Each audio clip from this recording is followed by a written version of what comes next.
hemos invitado al defensor del pueblo, doctor Walter Gutiérrez, para que nos explique los alcances de lo que se ha aprobado anoche en el Congreso y si satisface o no las demandas que en su momento hiciera conocer la institución que usted dirige. Señor defensor del pueblo, muy buenos días. Fernando, buenos días. Carlos, buenos días. ¿Cómo está, doctor? Encantado de saludarlos. Sí. Bueno, la norma que se ha aprobado ayer puede decirse que en parte es iniciativa de la Defensoría del Pueblo y se da en el contexto que usted ha señalado. Los primeros días de agosto hicimos una conferencia de prensa, sacamos un comunicado, estuve también en Radio Programa del Perú, entre otros medios, explicando que si bien es cierto el presidente de la República tiene la facultad de designar ministros, esa facultad no es ilimitada, tiene límites. Y los límites están dados por la buena administración, que está dentro de la Constitución, no estará literal, expresamente, pero está dentro de la Constitución, porque así lo ha establecido el Tribunal Constitucional, y porque la buena administración tiene que ver con los servicios públicos, con la seguridad ciudadana, tiene que ver con la alimentación, con la salud, etcétera, ¿no? Entonces, nosotros planteábamos que se establezcan filtros, y esto no es ninguna novedad, porque respecto de las facultades del presidente ya se han establecido límites. Es el caso, por ejemplo, de los indultos. Si bien es cierto, el presidente tiene la facultad de indultar, hay normas, procedimientos que regulan los indultos y nadie jamás ha dicho que eso es limitarle la competencia al presidente.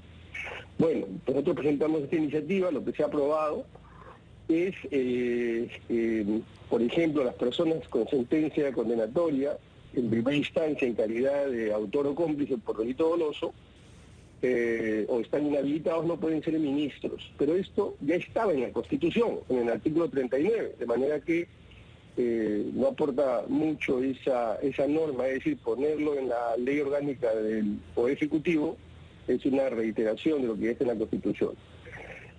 Luego dice que el presidente del Consejo de Ministros, el ministro de Defensa y si no me equivoco, también el ministro del Interior, si tienen acusación fiscal o están siendo juzgados por delito de terrorismo o tráfico ilícito de drogas, no pueden asumir estas carteras.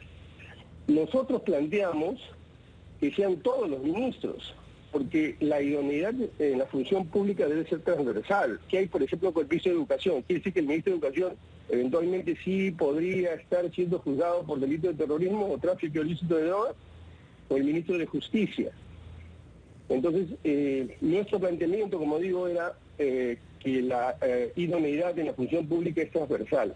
Pero nosotros no planteamos solo eso, nosotros planteábamos también que un ministro debe conocer la normativa administrativa y por supuesto sectorial, la legal y la infralegal, las políticas públicas, las sectoriales, tener experiencia, tener formación, etcétera, etcétera. Porque, repito, porque ya lo hemos mencionado más de una vez en este programa, a un ministerio no se va a aprender, y hemos visto cómo a lo largo de estos meses, desafortunadamente, todo aquello que advertimos se ha cumplido. Esto es, Fernando. Sí, doctor Gutiérrez, pero, a ver, ayer durante el Pleno, evidentemente hay quienes se mostraron en contra de este tema de los ministros, requisitos, y también en el tema relacionado con los funcionarios públicos, ¿cierto?, en términos ya generales, señalando de que, a ver, por momentos la valla que se estableciera muy alta o se estaba tratando de alguna manera afectar la gestión gubernamental con estas condiciones o requisitos. Esto básicamente vino de algunos representantes de la bancada de gobierno. Quería preguntarle yo a usted si es que, o qué opina de estas objeciones presentadas en el momento de la sesión plenaria. Pero le pido por favor que nos espere un minuto porque tenemos que ir con los anunciantes y regresamos para que nos brinde su respuesta, por favor. La voz de todo el Perú, Fernando Carballo y Carlos Villarreal, estamos con ustedes, conversando con el defensor del pueblo, Walter Gutiérrez. Le había dejado planteada la pregunta, defensor del pueblo, respecto a estas objeciones o los argumentos planteados para objetar estas normas o dictámenes aprobados ayer en el Congreso sobre, a ver, uno de ellos, elevar demasiado los límites, ¿cierto?, la valla para que se ejerza estos cargos, o un intento de obstrucción hacia la labor del gobierno. Mire, tenemos que elevar la valla todo lo que sea posible, porque como acabo de decir, la administración pública es una tarea muy delicada. Ser ministro es una tarea que implica mucha responsabilidad. Le voy a poner un caso concreto. El presidente designó como ministro al profesor Cadillo, un profesor que tenía todas las credenciales, toda la formación, sí, todo el enfoque correcto, y sin embargo lo licencia, lo saca en menos de 30 días, y pone al ministro Gallardo. El ministro Gallardo, ¿qué deja? Ni siquiera un informe de cómo se ha prestado el servicio en la pandemia, que sirva de línea de base para poder mitigar los daños que se le han hecho a los estudiantes en este año y medio, estos 2 años, por no asistir a clase. No deja un plan de regreso a clase, afectando a 7.200.000 estudiantes. No interpreta ni comprende el valor del aula en el proceso educativo y todo lo que esto implica, y no solo en educación, sino alimentación, seguridad. Se le filtran los exámenes, no cree en la meritocracia, no cree que el estudiante es el centro del sistema educativo, y sin embargo, con todo y con eso, el presidente no lo saca. Mire usted, o sea, saca a su mejor opción en educación, pone al señor Gallardo, lo mantiene al señor Gallardo y no lo saca. Espera que el Congreso lo censure. Entonces, yo creo que la administración pública en este momento pasa por su peor momento, por su peor situación. Mire usted lo que está sucediendo en el Ministerio de Transportes, en el Ministerio de Energía y Minas. Yo creo que los esfuerzos que está haciendo el Contralor, porque esto nace también de una iniciativa del Contralor, una iniciativa legislativa, para establecer filtros, para establecer requisitos para acceder a la función pública, pero por debajo de viceministros. Nuestra norma es la que se refiere a ministros y viceministros, porque el Contralor, en su norma reconoce que no tiene competencia justamente en relación a la designación de ministros. Entonces a nosotros nos parece que esos son argumentos que no tienen fundamento, los que se oponen, los que quieren evitar que existan este tipo de requisitos, filtros o recaudos para que tengamos una buena administración. Sí, defensor, hemos comprendido entonces que sobre este punto la iniciativa inicial que usted lanzó se ha traducido en una ley que grosso modo satisface a las exigencias que usted había planteado.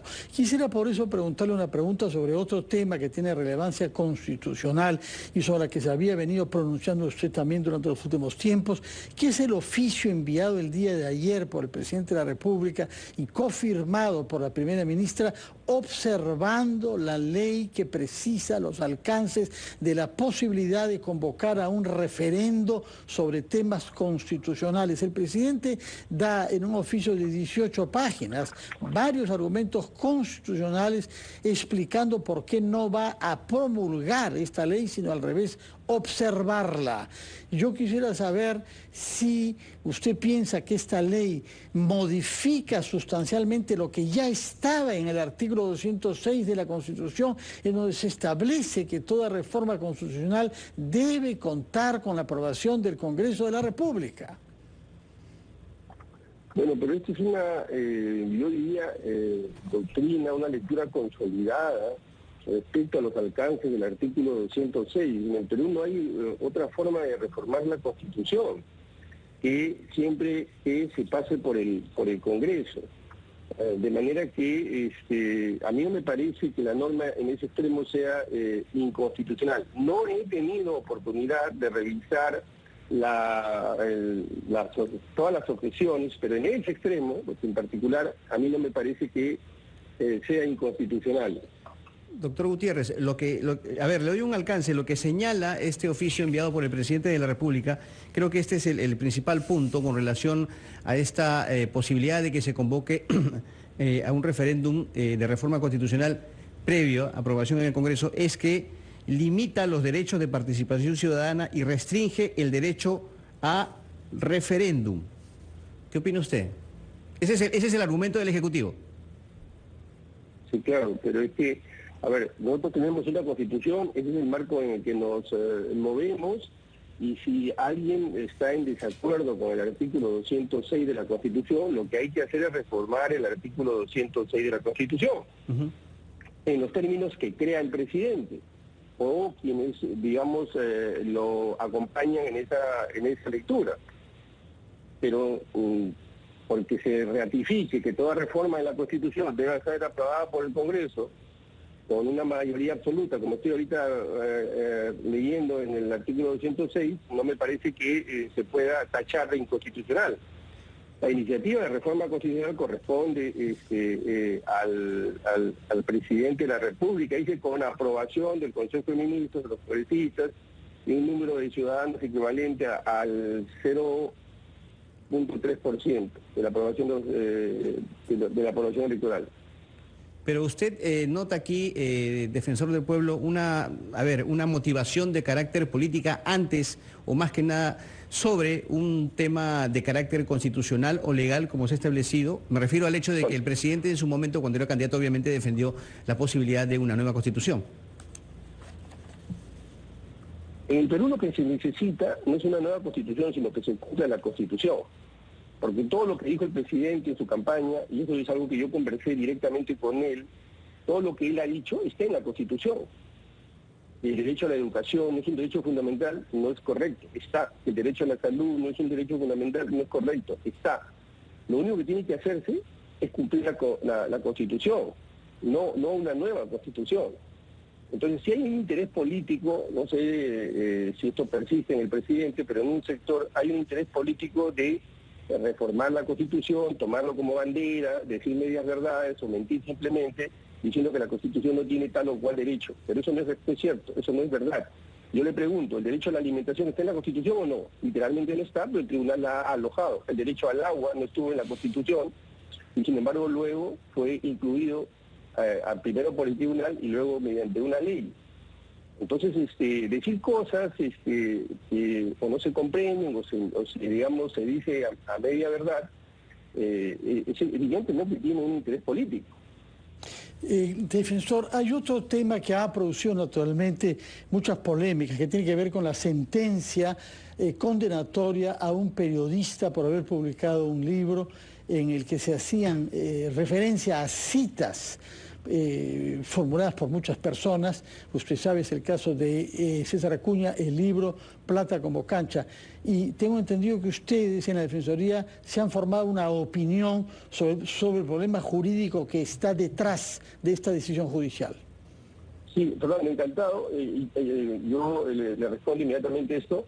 Pero le agradecería, si es posible, al final nos pudieran dar siquiera unos minutos, unos segundos para hablar del caso Ana Estrada. Sí, sin duda, lo tenemos previsto, ¿no? Estamos pasando de los temas más generales a uno que es específico sobre la psicóloga que quiere que le den el derecho de escoger cuándo ella muera, ¿no? Muchas gracias. Bueno, en relación al caso Acosta, a mí me parece, aunque me parece una perogrullada, pero es evidente que no podemos tener una democracia sin libertad de expresión. Creo que una democracia que realmente se tome en serio tiene que irrestrictamente respetar la libertad de expresión. Hay una legislación, una doctrina, una jurisprudencia, yo diría uniforme, consolidada en América Latina y en el Perú también. Hay un estándar que se denomina el estándar de mayor umbral de tolerancia de los personajes públicos, lo que significa que todo político, todo deportista, todo artista, todo personaje público debe tolerar un mayor escrutinio, tolerar un discurso crítico, incluso provocador, ácido, porque ha decidido estar en la escena pública. Y respecto de esto, respecto al ejercicio periodístico, existen estándares que tienen que respetarse, que han nacido de la Corte, que se han repetido en el Tribunal y también en la Corte Suprema. Uno de ellos es el que se conoce, que es muy recurrido, que es la necesidad, digamos, que el periodista tiene de recurrir a fuentes. No se le exige al presidente, al periodista que tenga acceso a una verdad objetiva. Es lo que se conoce como la reproducción fiel o la reproducción neutral. Y vamos a suponer, no es el caso, pero vamos a suponer que el periodista hubiera cometido un exceso. La Corte ha dicho, también en un caso, me parece que es el caso Álvarez contra Venezuela, ha dicho que en el supuesto que hubiera cometido un exceso, está contra la libertad de expresión y contra la convención sancionar al periodista cuando se trata de un asunto público y cuando se trata de un funcionario público.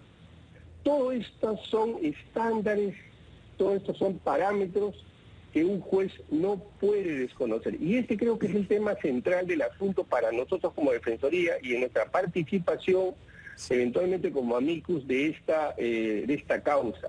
Sí. Porque la pregunta es, ¿hasta dónde está permitido a un juez apartarse de una sentencia de la Corte Interamericana, incluso también de la propia Corte Suprema? ¿Le está permitido desconocer? La respuesta es no. Porque la cuarta disposición final y transitoria de la Constitución establece que esas sentencias son parámetros ineludibles, son parámetros de interpretación.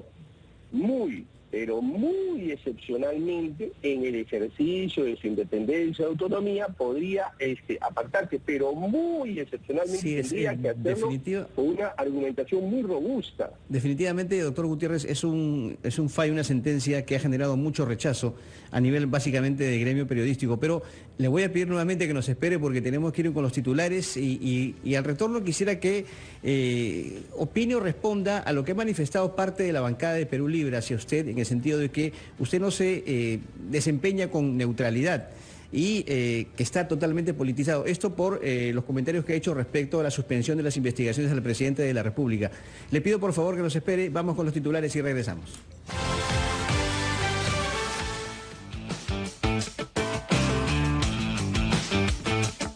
Ampliación de noticias por RPP, la voz de todo el Perú, 8:37 de la mañana. Seguimos conversando con el defensor del pueblo, Walter Gutiérrez, y le había dejado planteada la pregunta, doctor Gutiérrez, sobre pronunciamiento básicamente de un sector de la bancada de Perú Libre con relación a su gestión, y esto tiene que ver con la declaración que hizo usted en el sentido de que no se debían suspender las investigaciones al presidente de la República. Por ejemplo, una de estas expresiones ha sido la de el congresista Bellido, también el congresista Bermejo, en el sentido de que usted está politizado porque está jugando en pared con los que sueñan con la vacancia y responde a intereses particulares. ¿Qué responde ante ello, doctor Gutiérrez? Bueno, esta afirmación de que no me desempeño con neutralidad, yo diría, debo ser neutral en el combate contra la corrupción. Debo permanecerme neutral frente a la falta de transparencia. Debo ser neutral en el desmontaje de la administración pública, porque estamos viendo todo lo que está sucediendo. Tengo que ser neutral ante la falta de idoneidad de los funcionarios públicos. Tengo que ser neutral frente a la inacción respecto al regreso a clases durante casi 6 meses, oportunidad en lo que se ha podido avanzar significativamente, y puedo hacerle una larga lista. No, señor, no soy neutral, no soy un defensor silente, no soy un defensor indiferente a sus funciones, porque si se dieran el trabajo, quienes afirman esto, de leer el artículo 162 de la Constitución, descubrirían que la función de la Defensoría es también supervisar el cumplimiento de los deberes de la administración estatal. Y si se dieran el trabajo de leer las sentencias del Tribunal Constitucional, se advertirían que el Tribunal ha dicho que la Defensoría es un supervisor de la buena marcha de la administración, es un supervisor de los derechos humanos. En consecuencia, esta es mi respuesta. No voy a quedarme indiferente. Si han considerado que un defensor está de adorno, se han equivocado completamente. Otro tema, señor defensor, sobre el que no ha sido silente usted, y no es para nada político, pero sí tiene un contenido constitucional complejo, y un valor humano que ha dado polémicas en todas las sociedades del mundo, es el llamado caso de la señora Ana Estrada, una psicóloga de 45 años afectada por una enfermedad incurable y degenerativa que ha exigido ejercer un derecho a poner fin a su vida cuando lo desee, cuando considere que sus condiciones físicas no son compatibles con la dignidad humana. Usted ha tomado posición sobre esto, pero el caso aparentemente ha dado más vueltas de las que se preveía y se hay en este momento en consulta ante la Corte Suprema. Explíqueme cuál es el procedimiento, por favor, y díganos también cuáles son los argumentos que se hallan en juego tras la autorización que podría recibir la señora Ana Estrada de la Corte Suprema a ser ella libre para poner fin a su vida cuando lo juzgue necesario. Bueno, sí, este es un caso complejo, como usted bien dice, no solo para el Perú, sino a nivel regional, a nivel mundial, muy debatible, porque hay quienes sostienen que el Estado debe garantizar el derecho a la vida, y eso es cierto. Pero también no hay que perder de vista que el primer artículo de la Constitución dice que el Estado protege a la persona y la dignidad. La dignidad es el eje, la fuente de todos los derechos. Y precisamente lo que Ana Estrada solicita es que se declare inaplicable un artículo del Código Penal, el artículo 112, que tipifique el homicidio piadoso. No hay que perder de vista que Ana Estrada lo hace porque ella adolece de una enfermedad terrible, incurable, que avanza, degenerativa, está en una etapa ya en una etapa muy avanzada. Su muerte, si es que no logramos que la Corte Suprema confirme el caso, su muerte será muy, muy agónica y extremadamente dolorosa. Hemos pasado por varias etapas, como usted bien ha dicho, Fernando, desde la primera instancia, luego ha ido a la Corte Superior, en el camino se ha litigado contra el Ministerio de Salud, también contra E-Salud, también contra el Ministerio de Justicia, también contra el Ministerio Público, y en el camino todas esas batallas se han ido venciendo, y en algunos casos con muy buen criterio. No se ha apelado, no apeló la otra parte, pero por tratarse de la inaplicación de una norma, lo que técnicamente se conoce control difuso, en la Corte Suprema tiene que hacerse una especie de revisión de que se están cumpliendo los requisitos para esa inaplicación. Es una inaplicación, repito, solo para el caso de Ana Estrada, no es que se esté derogando una norma. Se inaplica solo para el caso de Ana Estrada. ¿Bajo qué derechos? Primero, el derecho a morir con dignidad. Segundo, que ella tenga la libertad de esa decisión. Tercero, la proscripción de tratos crueles e inhumanos. Dicho sea de paso, el Perú ha firmado la Convención contra tratos crueles e inhumanos. Entonces, este es un tema muy, muy, muy humano, es un grito de libertad y está atrapada en un cuerpo que se está deteriorando, que la va a hacer sufrir. Yo estoy seguro que la Corte Suprema, ahora que sube en consulta, va a ratificar la sentencia y tendremos una salida, una buena noticia para un caso dramático. Bueno, muchísimas gracias por explicarnos. Esperemos que haya una decisión rápida, porque es una enfermedad que, como usted dice, avanza también rápidamente. Muchísimas gracias por sus explicaciones sobre los diferentes temas que hemos abordado con usted, señor Walter Gutiérrez, defensor del pueblo.